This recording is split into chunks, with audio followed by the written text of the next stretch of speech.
Right. Kia ora koutou, everyone. Ko Catherine Hunter Toku Ingoa. I am Catherine Hunter, and I'm the president of NZASE. So welcome to our Overseas Trained Science Teacher webinar.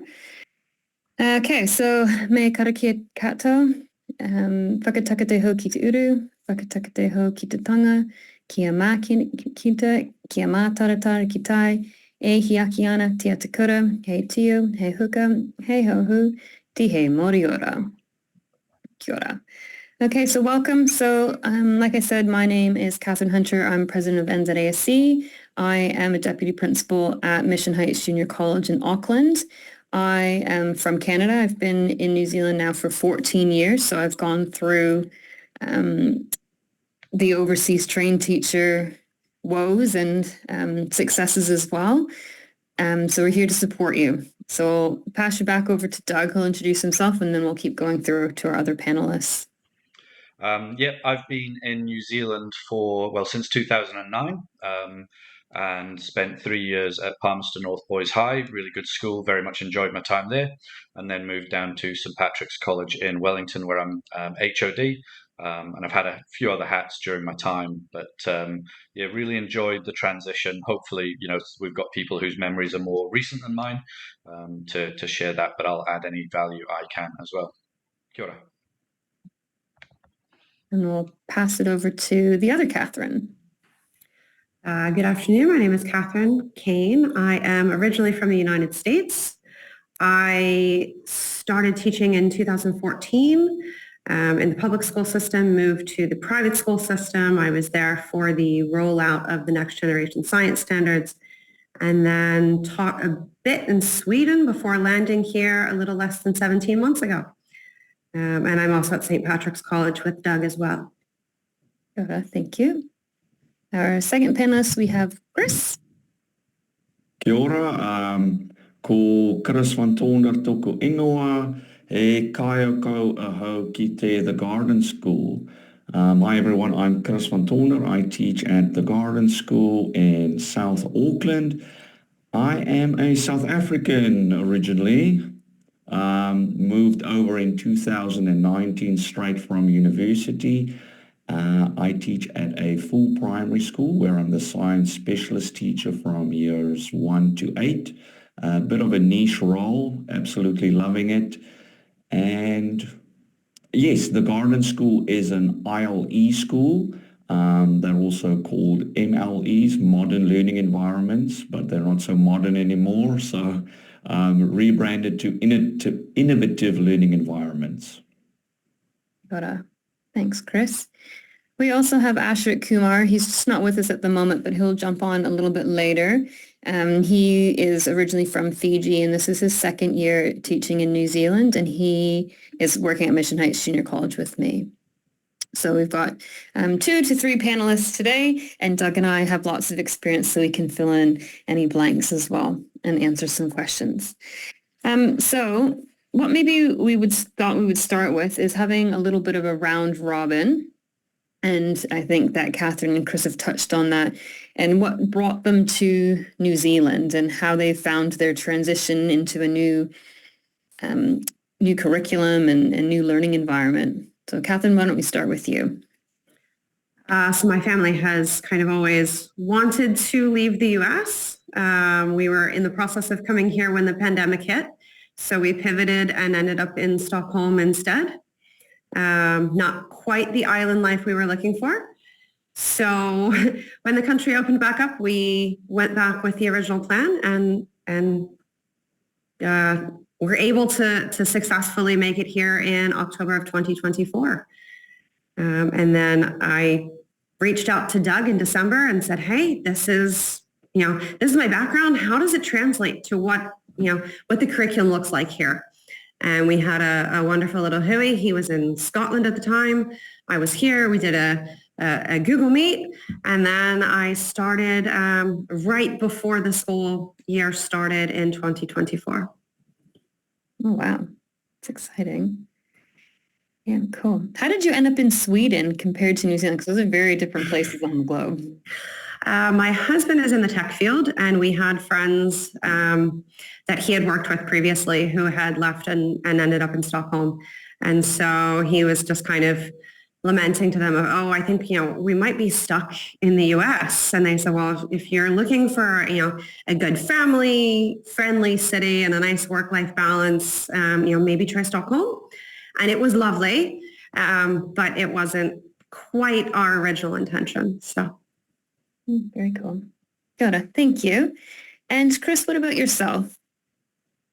All right, so a bit of a push and pull factor. So South Africa is a powder keg. We have a very rich history of all sorts of things happening there, and we have a unstable political landscape and all of that stuff. So many South Africans do migrate away from South Africa, and the natural pool is Australia, New Zealand, and Canada. Probably because our cultures are quite similar in many aspects. I mean, rugby, that's a big part of our national identity, and farming and things like that. So definitely had our eye on New Zealand. I actually met my wife while studying education at university, and we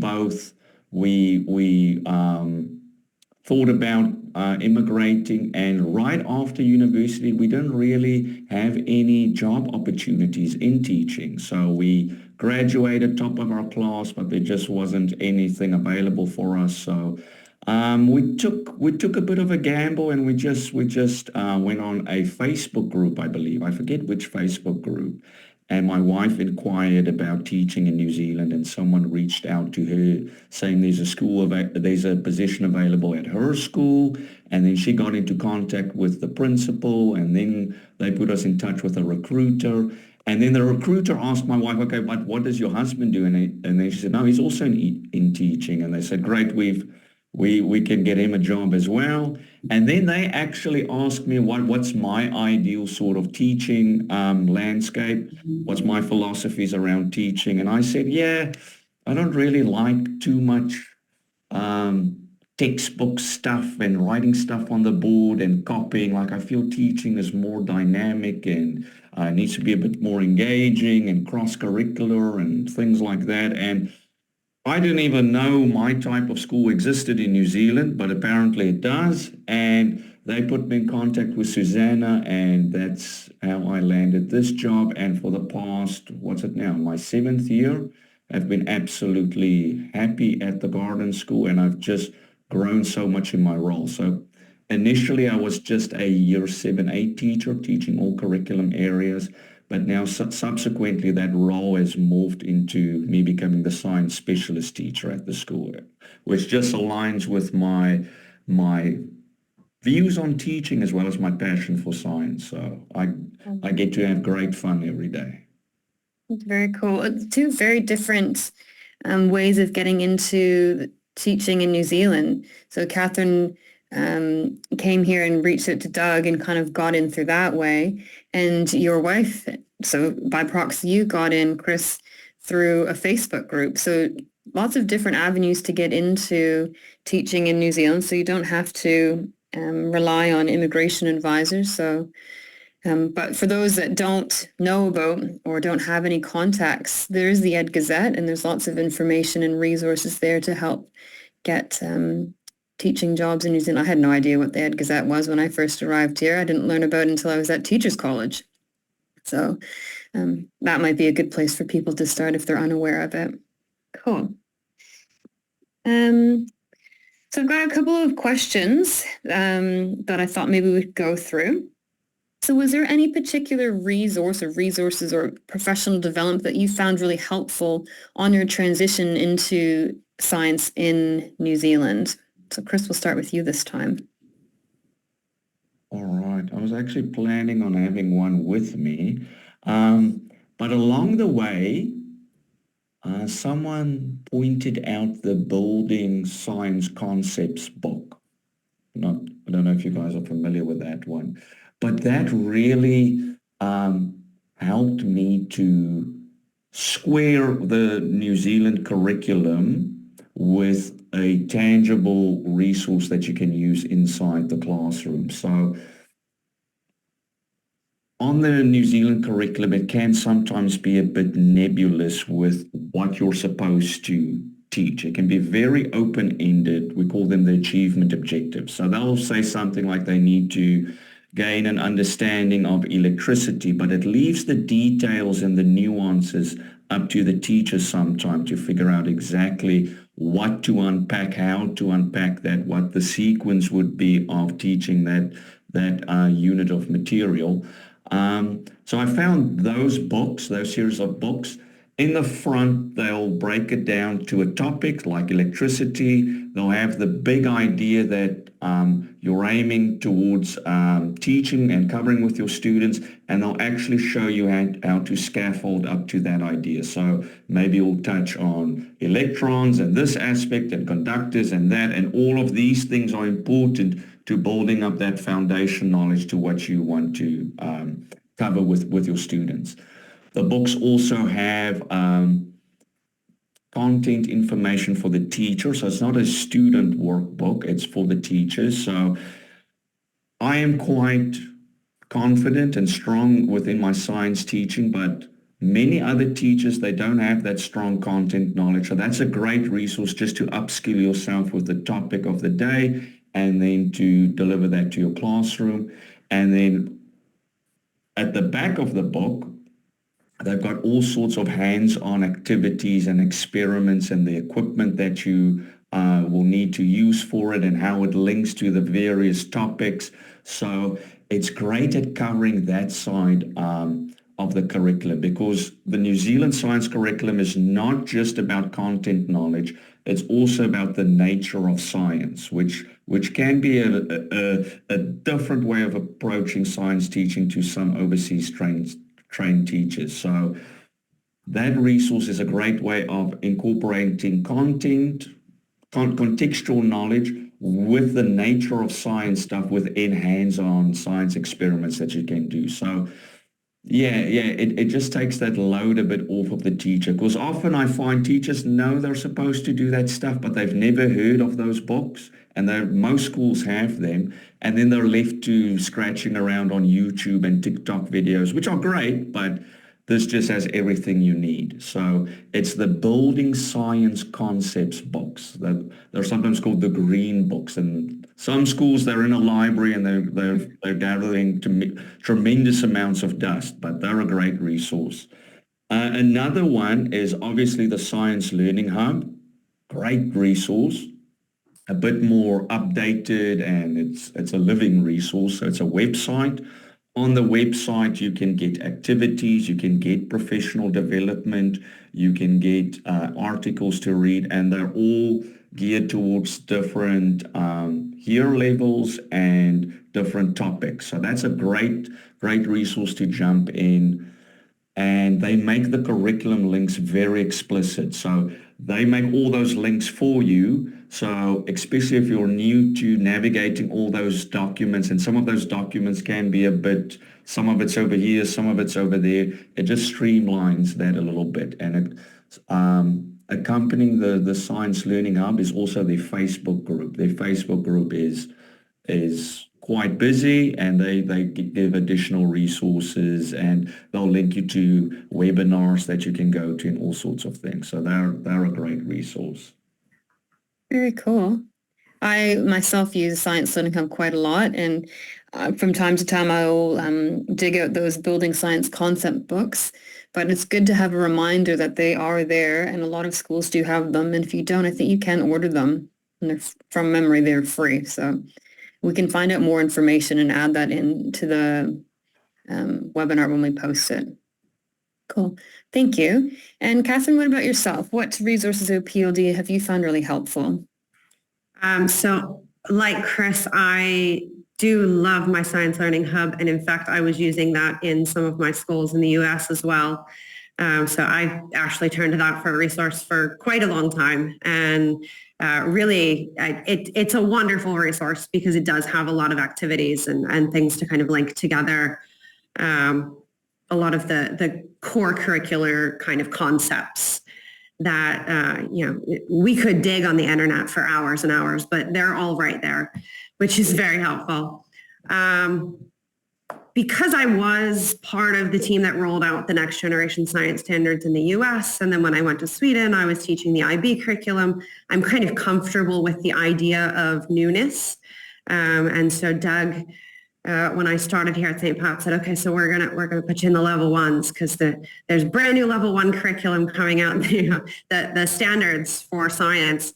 And so there were heaps of webinars and online workshops for all of the new level 1 standards that were coming out, and hearing from the teachers from the pilot schools and what they were doing with them. And that was super helpful, being able to kind of go and listen to the intention, but also hear how it was different for every kind of school and how teachers were really trying to personalize those standards for their students. Additionally, I got to go to a bit of the Biochem Live conference last school year, which again, I got to sit down in a workshop with other teachers who we were then reflecting on, okay, so we've done these level 1 standards this year. These were the standards that we chose. These are how we approached them. This is what worked well. This is what didn't work well. And so we had a chance to kind of exchange information and contacts, and so that we could reach out and say, hey, could you send me these resources? Because that sounded really cool. And like Chris said with the Facebook groups, that was one of my professional development goals that Doug set for me. I'm not one for social media. And he said, okay, so even if it's not something you enjoy in your personal time, it is a good resource. I took on biology this year. I had done it previously in the US, but not yet here in New Zealand. And I joined the Facebook group for biology. The other biology teacher here had also kind of showed me how, if you've got this question about like the rocky shores and what you're going to do with this, like just post it up. People will respond in minutes with all of these ideas. And it's been a really helpful, as much as I don't like getting on social media, I find myself pulling up my Facebook and looking at what's going on with the biology teachers and, okay, how are we approaching this standard? And, oh, I did that as a practice, but that was my practical. And like, okay, can I get resources from you? And people are super helpful with sharing their resources and really making sure that you have access to whatever you need to be successful. Can I add something to that, Catherine? Absolutely. So I agree the Facebook groups are awesome, but even being in the primary science group, I'm part of the secondary group, and there's a wealth of stuff to find over there, people to connect with. Often secondary schools will throw out some of their equipment and then they post it for free on the group, and then I'll take that stuff and incorporate it in my program. So it's often useful to be part of multiple science groups and primary education and secondary education groups, not just in your own particular sphere. Yeah. Very cool. So there is obviously quite a lot of information and resources out there, which is amazing. So on the back of those resources in the PLD that you've accessed, who are your biggest helpers and cheerleaders to help keep you going and tell you that it will get easier?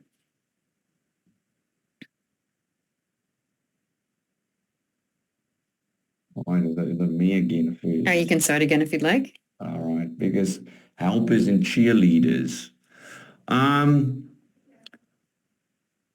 I actually, when I started teaching in New Zealand, for the first 6 months, I felt useless at my job because it was so alien and foreign and such a big mind shift.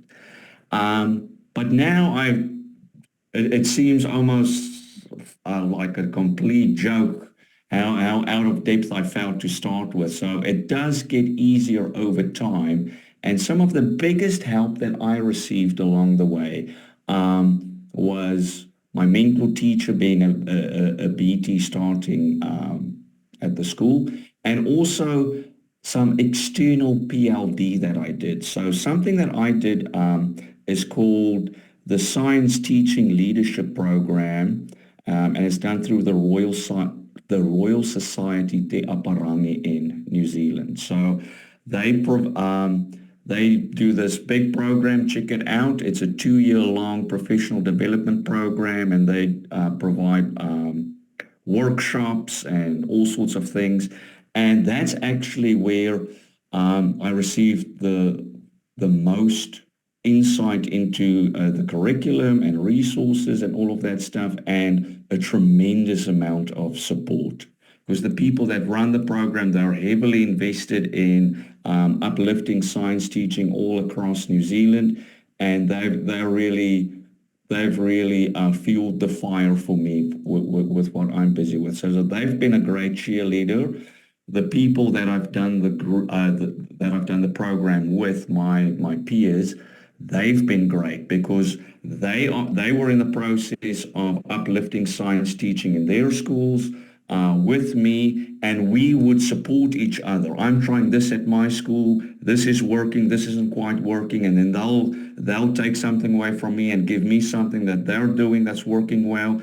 And it was just that energy and that synergy of all of us being on this science growth journey together, where we really just boosted each other. And that's uplifted my game tremendously. And I feel now more like I'm the teacher that I've always wanted to be. Still a lot that I can do and improve on, but it's really, that has now taken me from that initial state of what am I doing? I don't feel like I should be in this profession, to where I now feel like, yes, I am making a difference. I love what I'm doing, and there's so much more that can be done. So that's definitely something. It's, again, I'll say the Science Teaching Leadership Program, something to check out.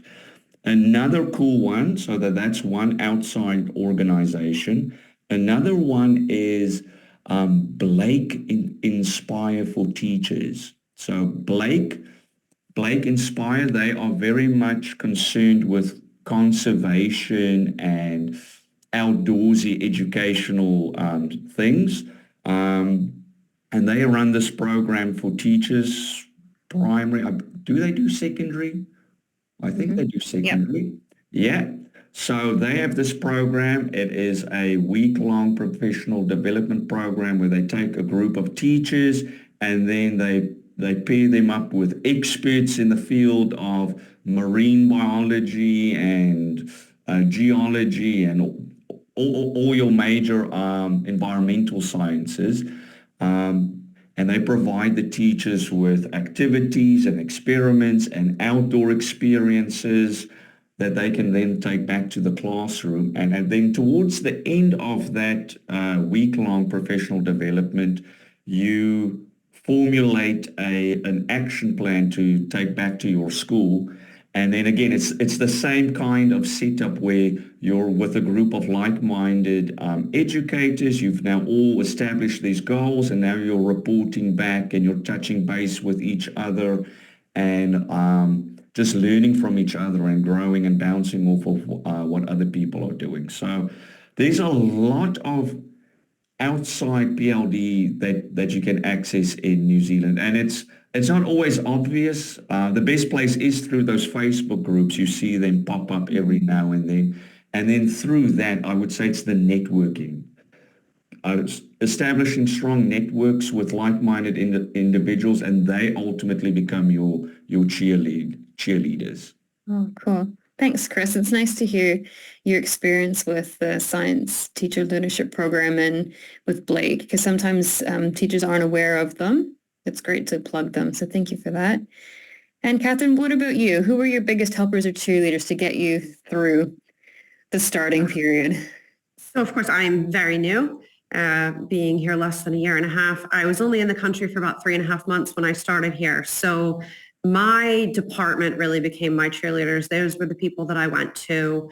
All of them were people who had been teaching in New Zealand for several years. Some of them had been here in this school specifically for multiple years. One is actually an alum. So we kind of have every range of teacher in our departments.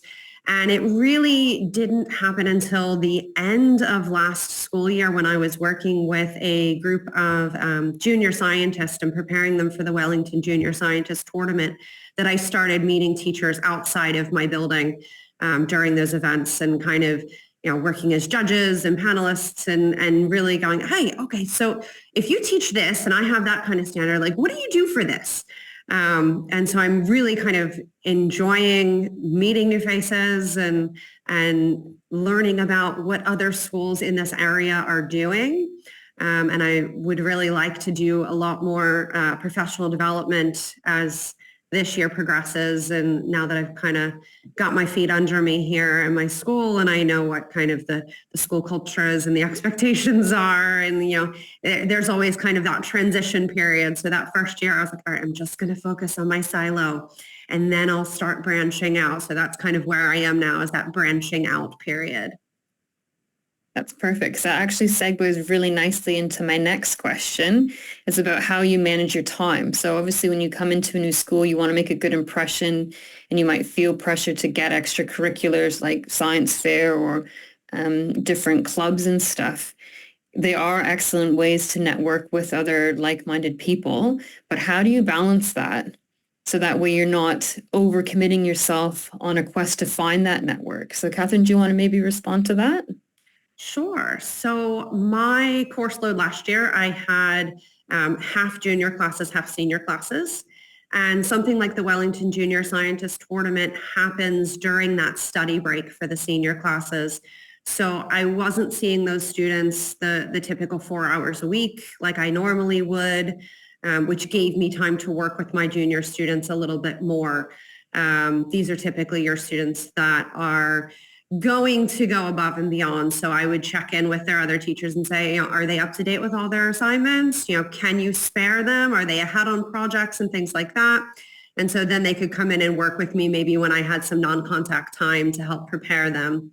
I don't know that I could have done that during the typical part of the school year, terms 1 through 3, when you have all of your classes all the time. That was going to be quite a lot to take on. But because those seniors do have that study break for those last kind of 6 weeks of the school year, you have more time to kind of focus on your junior students and some of those extracurricular opportunities that come your way. Excellent. Thank you. And Chris, what about yourself? How did you find starting at a new school in a new country and networking at the same time? Well, just giving everything in a nutshell, it's actually a giant leap, but along that journey, it's a bunch of small little steps each and every day. So it would start with maybe lunchtime, having a conversation with a teacher at school who's experienced, and they can show you a couple of things and point a couple of things out. And then you gain a bit more confidence and insight, and you're a bit more aware of your surroundings. And then that, over the course of a couple of weeks or months, that now grows into something else. The programs that I mentioned, where I did most of my networking, they are structured in such a way that it doesn't impact. So some of them are during school holidays, so it's a week, and if you're a particularly adventurous person like myself, then it's great. It's a fun little adventure that you get to do, and then along the way you build those strong networks. So they really try and cater it around our busy schedules and find those opportunities when we are not as slammed. I also have great leadership at the school. So not just those programs that I mentioned, but now and then on the Education Gazette, you'll see there's this professional development happening somewhere. It's just a half-day session of something somewhere. And it's very easy to go to leadership and have the conversation, say, I would like to do this, can I be out the classroom for that day? Because they recognize the value of investing in science teachers in New Zealand. It is a bit of one of your rarer disciplines within education. It is something that is an emerging field, and they want more people to go in there. They recognize the demands of the future and the shortages that we have. So they are often very supportive of people that raise their hand, and that's really how you do it. You go out to those opportunities and you'll find someone that has some insight, some resource, some contact, and that network just grows naturally on its own. Me personally, I'm not a very networking inclined person, but somehow I've fallen in this massive web and it's just getting deeper and deeper and deeper. So it's really, yeah, it's just putting your foot out there and eventually it just organically you start connecting to those key nodes. I think it's true that, you start to get involved and you network, and then this person introduces you to somebody else and it grows. And New Zealand is a very small country.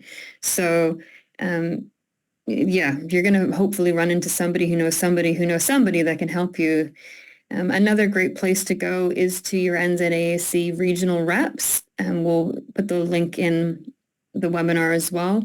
But they offer PLD either termly or throughout the year. And that's another great way to network. And I know that most of us are very time poor, but sometimes just that 1 hour or that hour and a half that you can set aside to go, you might pick up 4 or 5 different contacts that can help you with your NCA tasks and find someone to help moderate or give you some tips and tricks to run some little practical activities in an intermediate school where maybe you're under-resourced. So, yeah, there's lots of people out there. It's just sometimes finding them. Can I add something to that, Catherine? I did this a while ago. So on the Science Learning Hub, our favorite resource, there was the Citizen Science Project, and at the bottom was all the contact information of the scientists that were running it. And you can often just email them directly, and scientists, they're weird. They love talking about their area of expertise, and they'll often sit with you, they'll meet with you, they'll zoom into your classroom. So that's also a little trick that you can try. Just email them. They're often so gracious with their time and insights and resources. It's very true.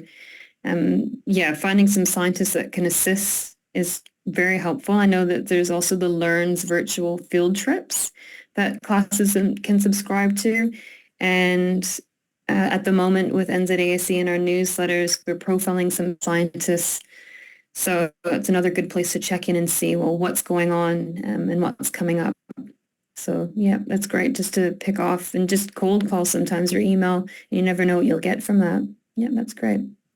I'm conscious that we've got about 10 minutes left in the webinar. I've got one last question for our panelists, and that is, what is your best piece of advice that you can give to the others in this webinar that might be a little bit apprehensive about teaching in New Zealand? I would say just flexibility. Every school system's different. Even, the different school systems I worked with within the US, working in Sweden, every school system's different. So if you just kind of approach everything with an open mind and have the idea that you're going to have to be flexible, there's going to be different expectations. And that's, within any school that you change to, there's different administrators, they're looking for different things. And so I would say, reach out to someone who works at that school, like I did with Doug, and say, hey, this is my experience. Does this seem like a good fit for me? Every school's got a website. So if you see something that comes up in the Education Gazette and you know that there's going to be an opening at a school, reach out to people at that school and kind of ask about, the environment and really kind of what the culture of that school is. Because I think there's going to be a school for everyone. Every school is going to have their own kind of focus, and you're going to find a school that really kind of fits with you and what you're looking to do as an educator. Cool. Thanks, Catherine. And what about you, Chris? Best piece of advice? Yeah, that's definitely true. In New Zealand, no two schools are the same. They all have their own slightly different approach and philosophies and everything. So there's really a space for your particular style and vision to flourish. So it's just about knowing what you want and then finding the school that aligns with you. So that's often something that you can do. I was lucky enough to stumble in the thing that's perfect for me just by happy coincidence. So yeah, and putting that into contrast to South Africa, where it's very scripted and standardized. So if it's not for you, it's pretty much the same everywhere. So that's what I enjoy about New Zealand. It's very variable.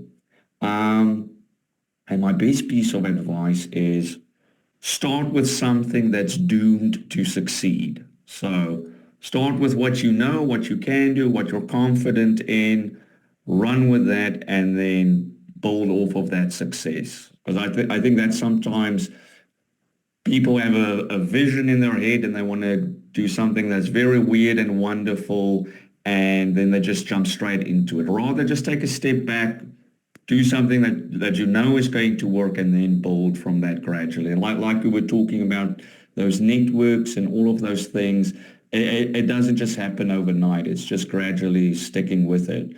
Because, yeah, reflecting back at when I first started, the first 6 months I was totally in a spin, and now it's completely different. It's like I've grown so much and changed my views on things so much.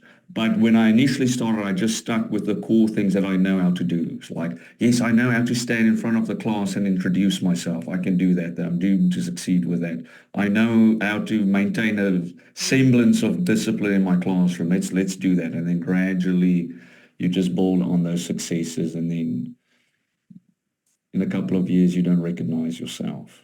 Mm-hmm. So it sounds like we're trying to be flexible, doing some networking, and start with something you feel confident in and build from there. Yeah, very cool. All right, well, that's all the questions that I had prepared, and I know that Doug has been fielding some in the chat. So Doug, do you want to open up with some of the questions you've received? Yeah, we've had a couple of great ones, and if you've got any in the back of your mind, feel free to put them in chat, please, and we'll try to cover as many of those as we can. I really like this one. I would like to know how we can deal with students who really don't like science, sitting in the classroom because of being a compulsory subject, and disturbing the class. And so I've had a bit of time to think about this one, just watching the chat, so I can go first and then throw it out to the rest of the panel, if you like. Yeah, it's a really good one. And coming from a different country, I think the expectations on classroom management can be hugely varied from country to country. A lot of it's going to depend on the atmosphere in your school. And so you obviously need to be aware of how, what policies there are in place for dealing with challenging students in your kura. In the same way as well, obviously, trying to plan your lessons to be as engaging as possible to minimize things ahead of time. It's sometimes easier to say than to do. But I find that if you can get the kid, get that hook, get that exciting aspect of science, then often you can kind of get their attention in a positive way, and that can be half the battle. But then certainly falling back on, what are the policies in place that support you, and having a chat to other teachers, whether you've got deans or house leaders or other people in the school that, help manage the pastoral care of students. So those sorts of questions that are really great in the staff room, and asking teachers how they deal with particular students as well. Science is compulsory up to year 10 in New Zealand. And it's not actually compulsory at year 11, although some schools do still have it as a mandatory subject at year 11. So it's a really interesting one. So any other advice from any of our panelists on how to engage those students, or how to deal with them if they are disengaged with science?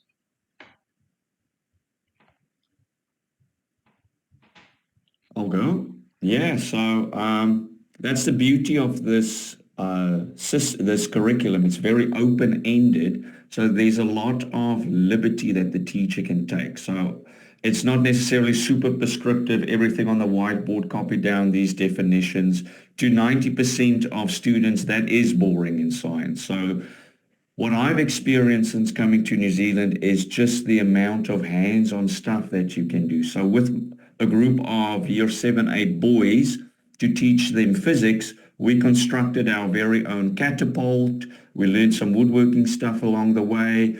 And then we shot a basketball into the hoop. And they loved it. It was like this challenge. It was a mission. We wanted to do it. But then we started thinking about the forces involved. We did calculations. We looked at, we used some trig ratios to figure out how to construct our catapult. So that's what I'm talking about. You can take this this cross-curricular approach. You can make it inquiry-based, and then the science comes alive. They're a stakeholder in the process. So that's what I love about the system. You can do that stuff. Back home, that would be a textbook story in black and white. A textbook will highlight your story and how you and your students in New Zealand did it. Yeah, I would just kind of double down on that. The freedom to not study science, but do science.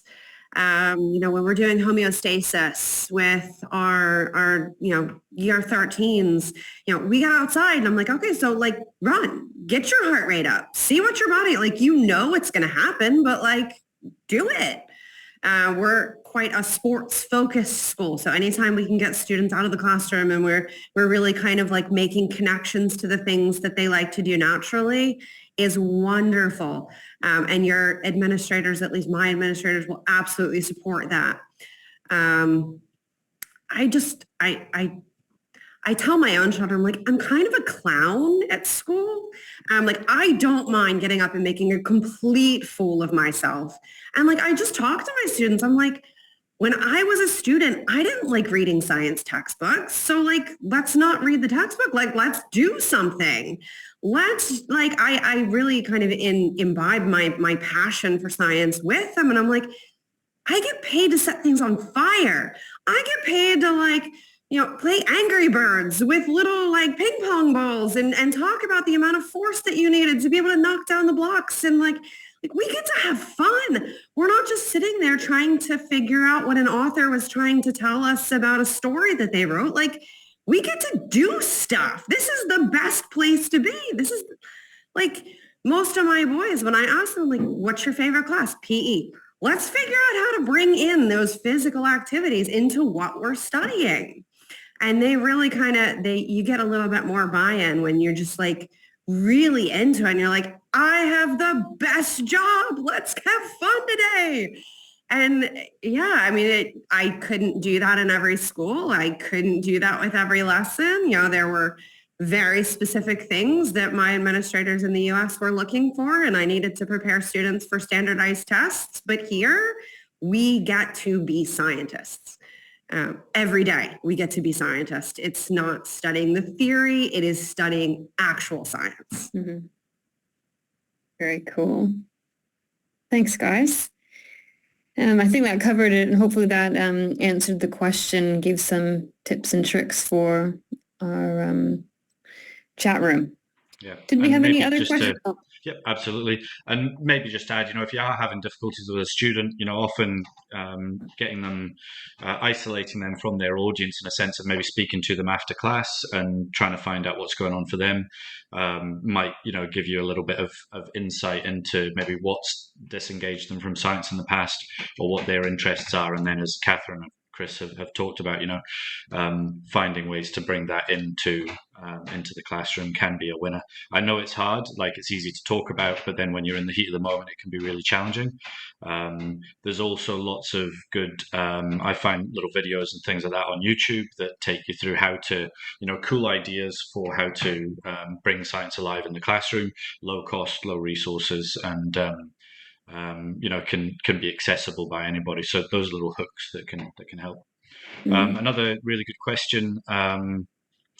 We've got this person's tried many times through the Gazette vacancies, but has had negative replies and has observed people applying in non-conventional ways, perhaps such as what Chris talked about, getting successful. And so what could you do there? So again, I might jump in first. I'm often in a position of looking through applications and hiring people. So I'll go first, and then maybe the rest of the panel could jump in. I think the advice that I would give for that one is to, if you can get known at a school, possibly as a relief teacher, rather than in a permanent or fixed term position, then that's often a way to kind of get in the door. And then if an opportunity comes up, you're on the school's radar, and that's a good opportunity. Anything that you can do in the background to support school, anything that you could be doing to further your own development of science education, like some of the things that Chris has talked about, might be really great opportunities as well, just to add more to your CV. I've seen over the years, people emailing me to ask if they can drop by and have a chat. I think that's a really good way of introducing yourself. So it's not just a CV that somebody's looking at, but you've gone along and said hi and maybe checked out the school. Again, it kind of depends on the time that maybe the people at that school have, but if they don't have the time to do that for you, then maybe that's not the ideal school for you. So I hope that gives you some ideas. I think it's non-conventional ways can work quite effectively. So a bit of that and a bit of browsing the Gazette, and I'll hand over to any of the other panel if they've got some advice. I can speak as a deputy principal at my school, and like Doug said, just trying to get into the school as a reliever is an excellent way to start networking. And don't just try it one, try it several. And it goes back to what Chris was saying is, you need to find the school that suits you. So you might try a couple of schools and do some relieving. They're not really keen on that. And so spread your net wider, so that way you have an opportunity to check out different schools, meet new people, and networking, I think, is really important in New Zealand. So while you're trying to look for a job, getting on those Facebook groups or going to PLD, it doesn't have to be the expensive PLD. There's lots of free PLD, or even popping onto webinars like this. This is a good way to network with people as well. And then you can start reaching out to them and see if they have heard of any opportunities. Yeah. I just have a small thing to add to that. Many schools in New Zealand, especially primary schools and in Auckland, they are desperate for teachers. So basically anyone that knocks on the door has a good chance of securing a job at certain places. So our school was going through a bit of a dip, and our principal read out some of the application letters, and it was like not even AI wrote, it was like a child version of AI, and it's like, who is this person? So where I'm going with this is New Zealand has a slightly different approach to CVs than some other countries. So I know, like in South Africa, CVs in New Zealand are a bit different, and it comes down to the cover, your cover page, where you talk about why you're applying for this school, who you are. Oftentimes that's more important than the qualifications and experiences and all of that stuff. So that's definitely something to look at. So look at the school's website. What are they all about? Do a bit of research on the school you're applying to. And then when you're writing that cover letter for your CV, craft it according to that, so that when they see that, they go, all right, this person's in line with who we are. That's maybe someone that we can take a gamble with, because that is sometimes what it is. It is a gamble. You're investing in this unknown person from across the world somewhere, and they sometimes a very hard decision for them. Yep. Do you want to add anything, Catherine? No, I think it's been covered. Cool. Okay. I am conscious of time, and I know that it's getting close to dinner and people have little kids at home that they might want to get dinner ready for. So if there weren't any other questions, Doug, I think we might end it here. I do want to thank everyone for coming along. I know after a long day in the middle of the term, an online session can be quite challenging, but we hope that you found this information really helpful, and we will post several of the links that were discussed today, and we'll put it in contact details if you want to reach out. So thank you very much for coming. I'm just going to end with a closing karakia, and then we can stick around if you've got any other questions, okay? So, me kara kia tātou, kia whakaria te tapu, kia wātia, tiara, kia turuki whakataka ai, kia turuki whakataka ai, omie, huie, taikie.